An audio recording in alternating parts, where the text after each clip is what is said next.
Let's talk about survival mode, but not as something to fix, rather, maybe something to understand. So, when you're in survival mode, there's nothing wrong. It's simply your brain has perceived a threat and is working really hard to keep you safe from that threat. So, survival strategies, they're not flaws, they are brilliant instinctive tools.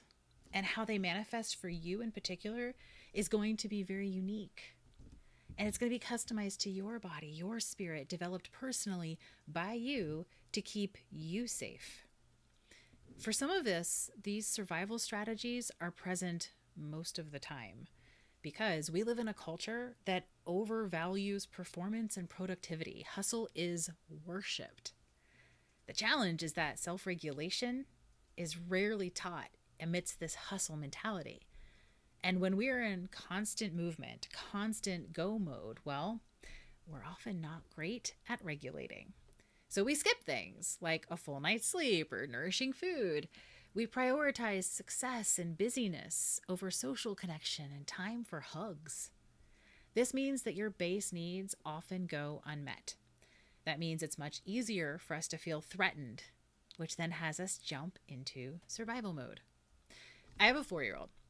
And before we assume a meltdown from them is a behavioral issue, we first check in to see if their basic needs are met.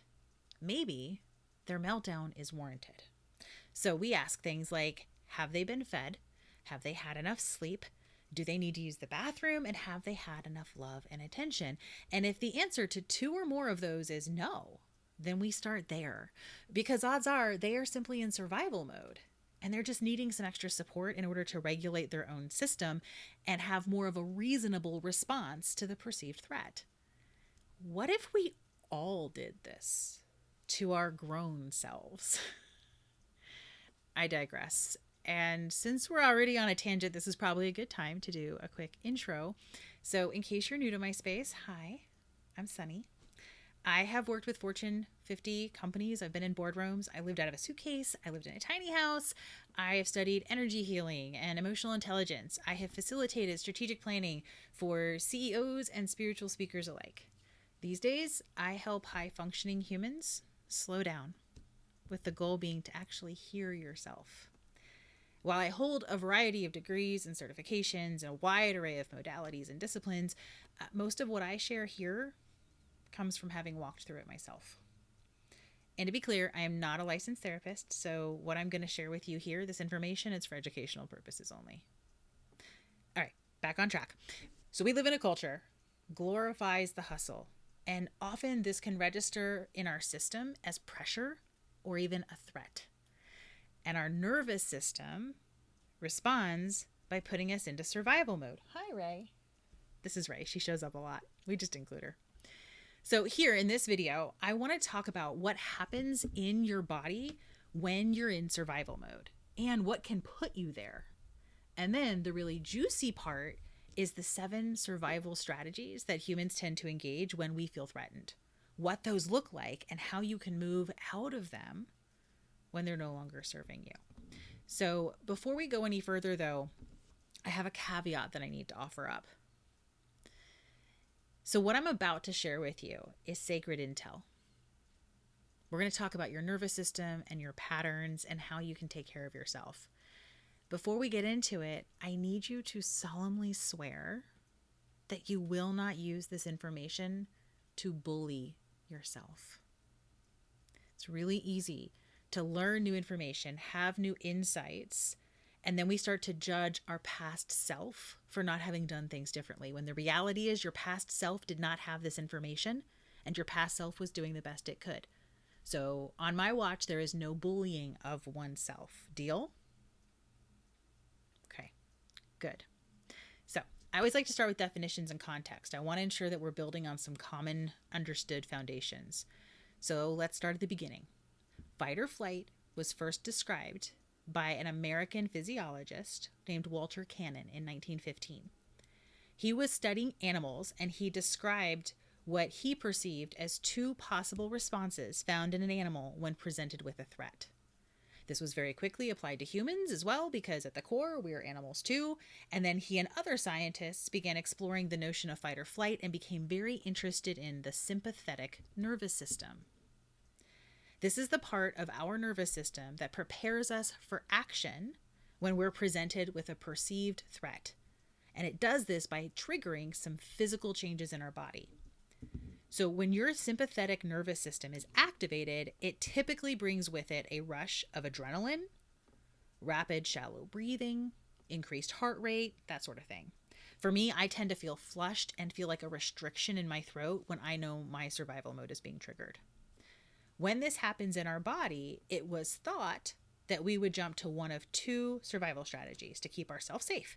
We would either fight the threat or run away from it.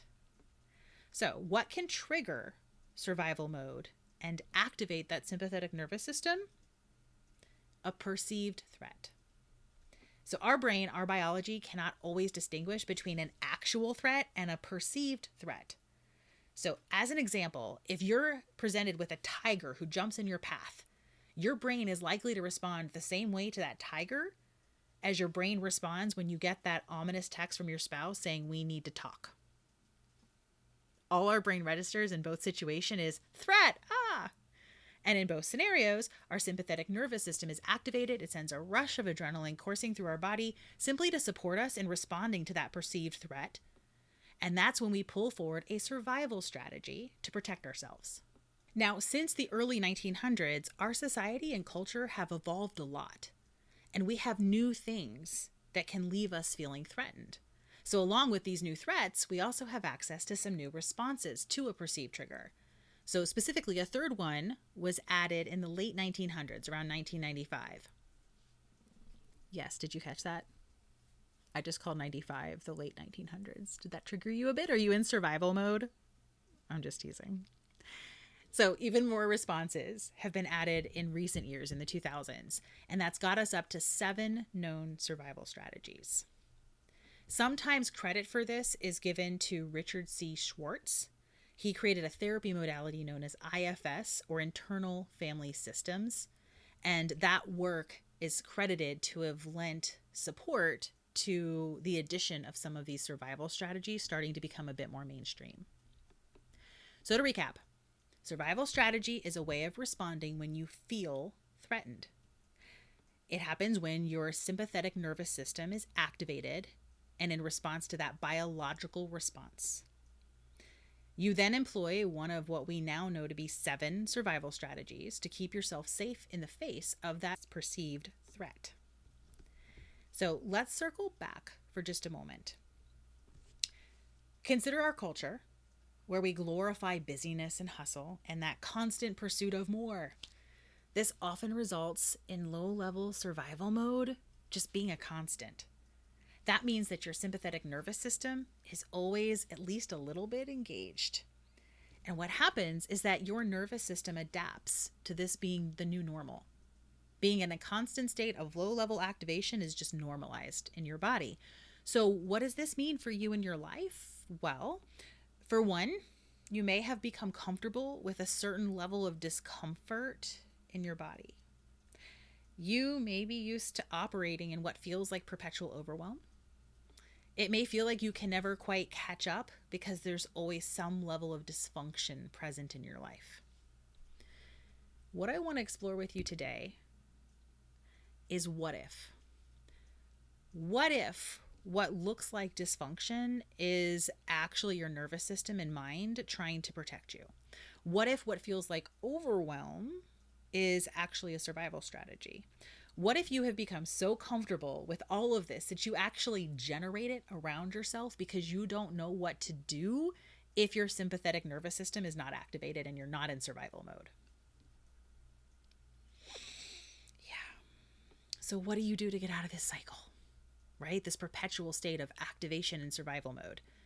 Well, biologically, you need to activate your parasympathetic nervous system. This is the opposite of the sympathetic nervous system. Parasympathetic nervous system is the opposite. It's the part of your body that helps calm down, right? It clues us into how we can relax. lowers your heart rate, deepen your breathing, rest and relax. And if you can notice that you are triggered and you can be aware of which survival strategy you're currently engaging in, this can provide clues as to what you're actually afraid of. And then you can assess if the threat is real or perceived.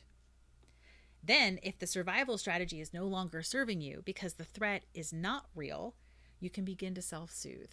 You can regulate your system and you can engage your parasympathetic nervous system, allowing your body to relax. Your mind and spirit now have the ability to make decisions from a more creative and generative space. Said another way, if you can identify that you're triggered, which strategy you're employing, and how to get out of it, you can step out of hustle mode and into flow.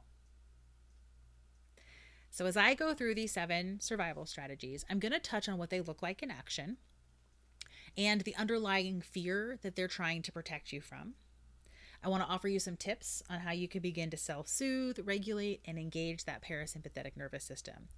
Now, let me point out, while you likely have 1 or 2 strategies that are your go-to favorites, your defaults, we all use all of these at one time or another.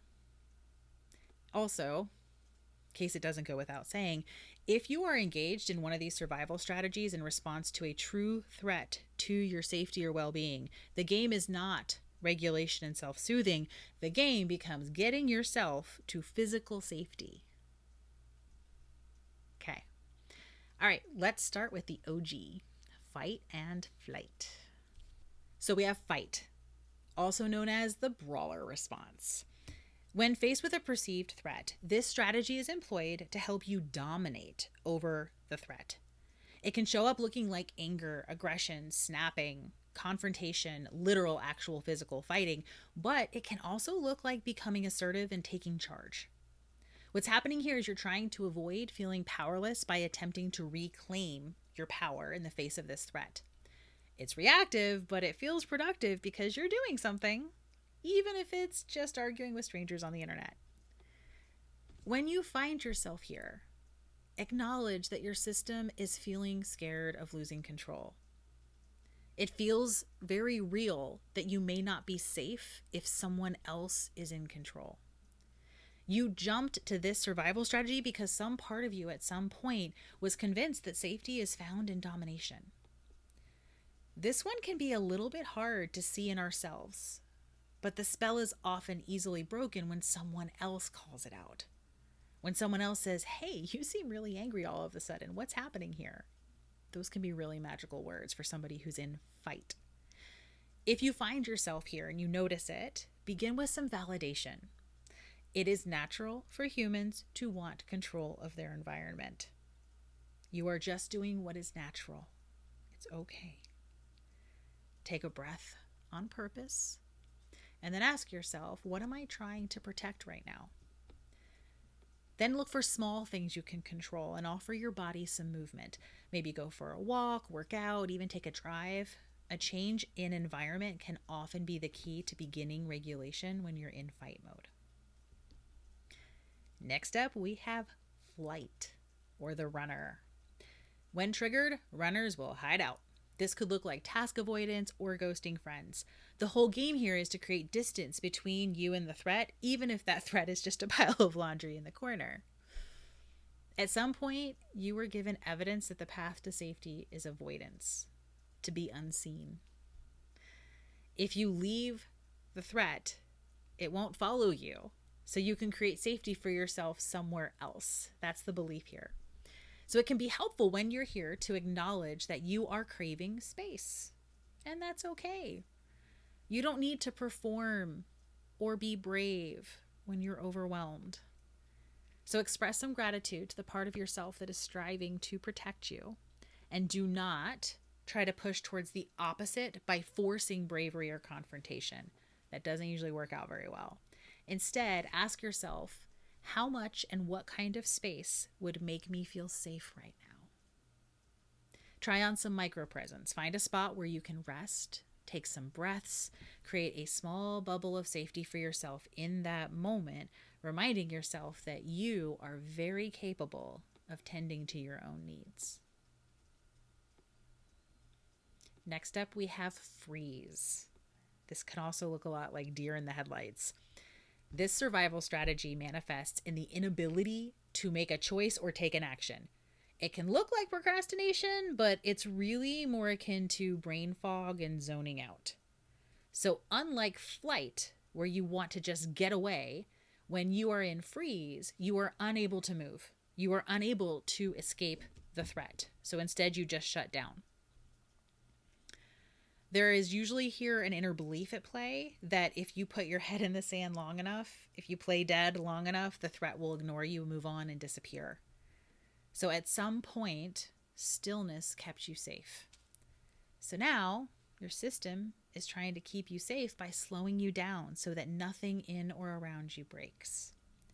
To self-soothe, you can start by naming the experience to thaw it out. Breathe on purpose, and then see if you can identify teeny tiny safe actions that you can make. In this scenario, no action is too small to count as an action. We're simply trying to get out of freeze still mode. All right, this next one is a newer one, but many have heard of it. It's Fawn, or people pleasing. If you're in Fawn mode, you are overly helpful. You're likely to say yes to way more than is healthy or realistic, and you may be going so far as to insert yourself in situations trying to help everyone get along with the goal of soothing the conflict away. This response can also come with obsessive level apologizing or taking responsibility for any and everything just to get people to move on. It can look like codependence because, side note, codependence and hyper-independence, they're both trauma responses. So if you find yourself here, you are simply seeking approval. Some part of yourself believes that love is conditional and you need to earn it in order to stay safe in the face of this threat. If you're ready to self-soothe, give yourself some props. Acknowledge the crafty wisdom in this response, the ability to sense tension and find ways to ingratiate yourself. Acknowledge all of it. And remind the part of yourself that is triggered that you, your whole self, is worthy of unconditional love. You may find that you need to pretend to be someone else in your life to say these things to yourself, and that is okay. You can pretend to be a parent talking to your inner child. Just find a way to authentically reassure yourself that you are worthy of unconditional love.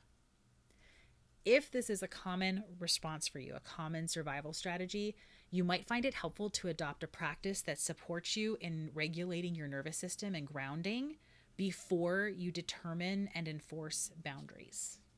Because here in this survival strategy, self-worth and boundaries are the antidote. Another thing you can do is begin to notice where you say yes when you really meant or wanted to say no. Find small moments to practice your no, even if it's just in the mirror with yourself. Now we're starting to get into the ones that a lot of people have never heard of. And if you're neurodivergent like me, buckle up. Because as we go through these next three, you may find some interesting new pieces to the puzzle of how your mind works. Next up, we have frenzy, otherwise known as the chaos gremlin. This could at first look a bit like a fight response. The motivation is similar. Here, you're also craving control.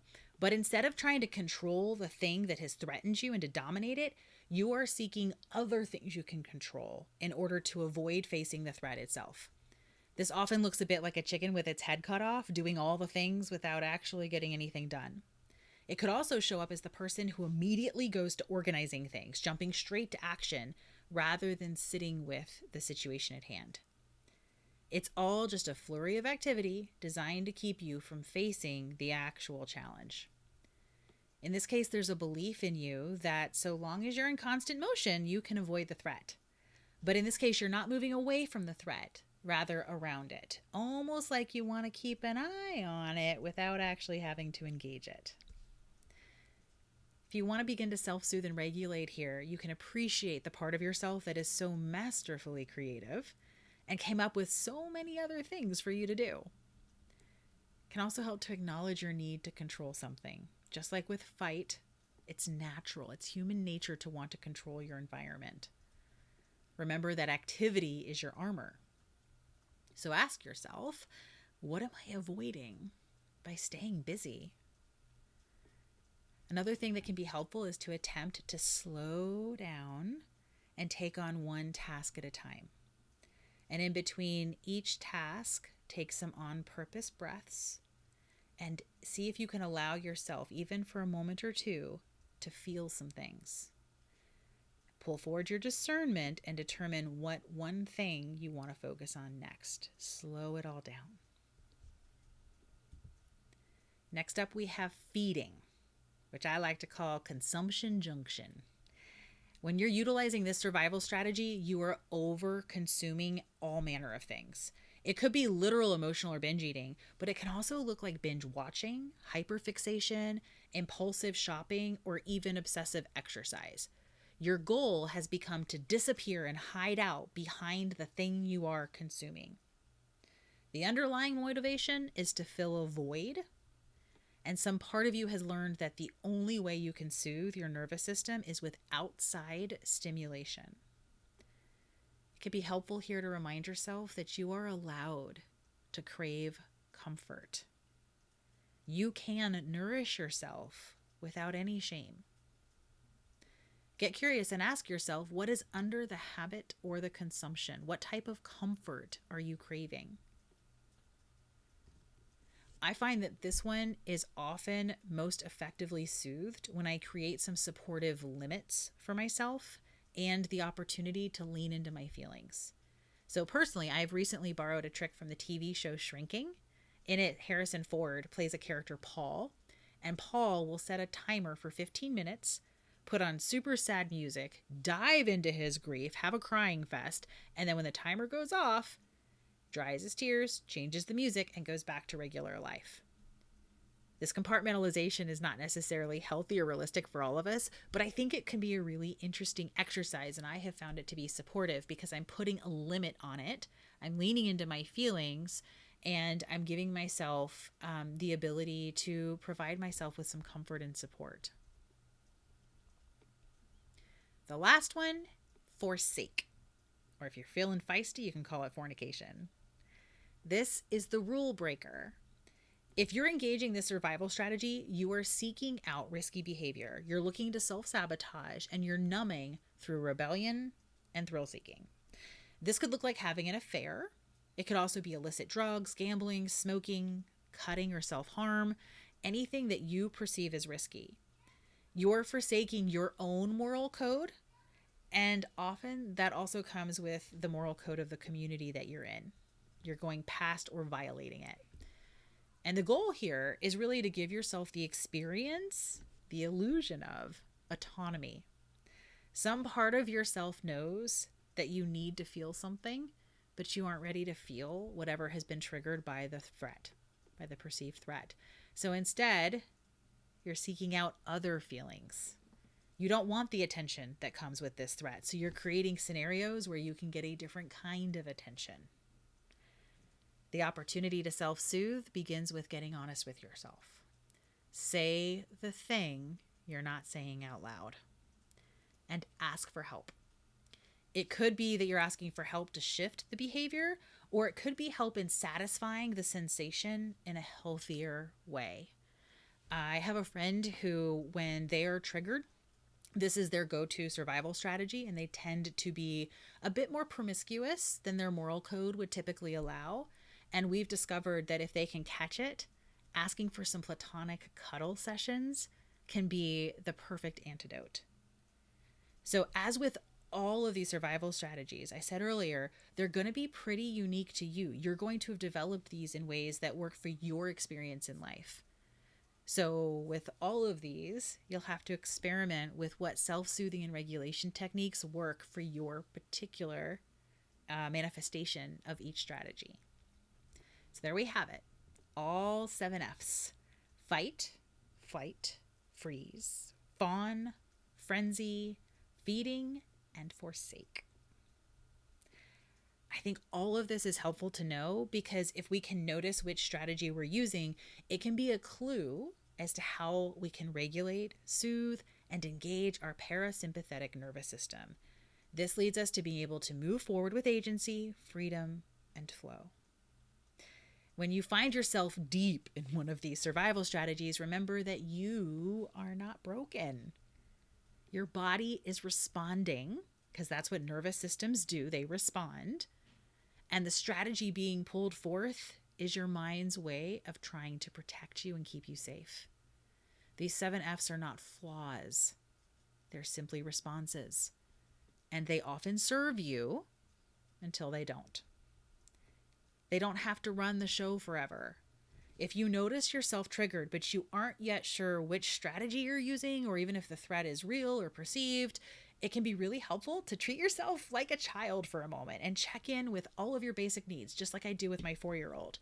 So ask yourself, have you eaten recently? Have you had enough water? Have you had enough sleep or rest? Is your digestion okay? Are those needs being met?